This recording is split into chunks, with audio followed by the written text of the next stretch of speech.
Premier Dr. Orlando Smith has called for increased youth participation in the annual Freedom March to the Sunday Morning Well and the Emancipation Service activities. Speaking at this year's event, the Premier called on adults to share their knowledge with younger generations about the struggles that led to emancipation 175 years ago. He also noted that even today, several challenges still present themselves for the descendants of the former enslaved Africans. This annual commemoration is one that we continue to remember with reverence the generations of our fathers who lived, toiled and died without ever knowing the sweet taste of liberty. We must remember the need to continually strive to fully realize the true and deep meaning of our freedom and how it came to be. The freedom where children stay away from evil transgressions and do not become slaves to drugs, alcohol, or idleness. The freedom where mothers and fathers unify in one accord to prepare the younger generation to carry out the legacy we are here to celebrate today. It is a struggle for the people of this territory and all the brothers and sisters who are in bondage to take our rightful place among the family of nations. But I'd like to see more of our youth here, filling these chairs. They're the ones who we have to pass the torch to. And if they're not among us this afternoon, what does our freedom mean in the future? This celebration could not be extinct once the interest in this participation is embraced by your youth. Adults, we have a responsibility.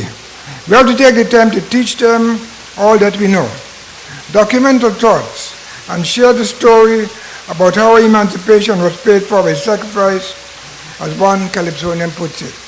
Rev Melvin Turnbull has been integrally involved in organizing the annual Emancipation Service. He called on residents to look beyond the revelry associated with today's festival activities and develop an appreciation for the true meaning of emancipation. Slavery is something that was done to us. But long before slavery, we were kings, queens, princes, and princesses. Many of the inventions that have been attributed to other people are really our inventions.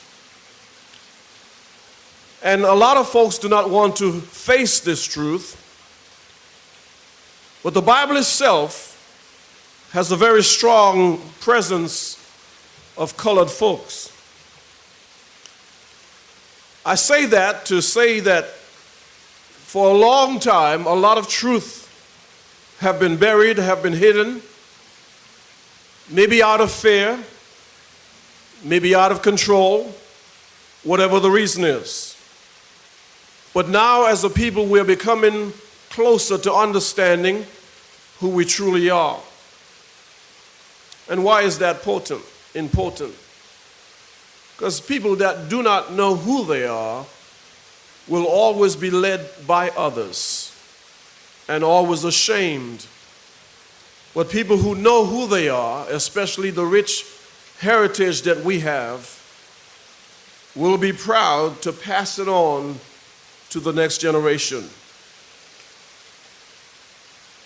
As we continue our celebrations here in the Virgin Islands, I want to challenge us not only to think about reveling and partying and so forth, but to think about the true meaning, to think about emancipation, to think about the fact that it cost a lot to get us what we now have, freedom.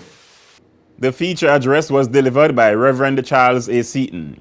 He highlighted the significance of emancipation and reminded everyone about the three main reasons for the abolition of the slave trade.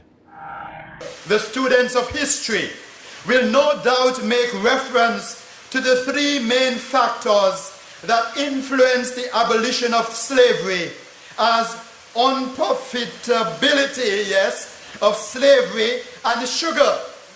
The ardent work of the protagonists for abolition and certainly the fierce resistance of many of the slaves right across the Caribbean area.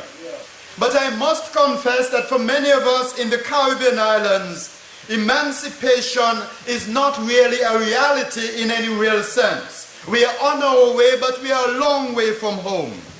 Many of us still refer to August Monday, or perhaps the 1st of August, as a national holiday, a day to relax, a day to celebrate, but not a day of emancipatory reflections and celebrations. For many, the word emancipation has gained currency with the advent of the late Bob Marley's redemption song and the lines now made famous. Emancipate yourself from mental slavery. None but ourselves can free our minds.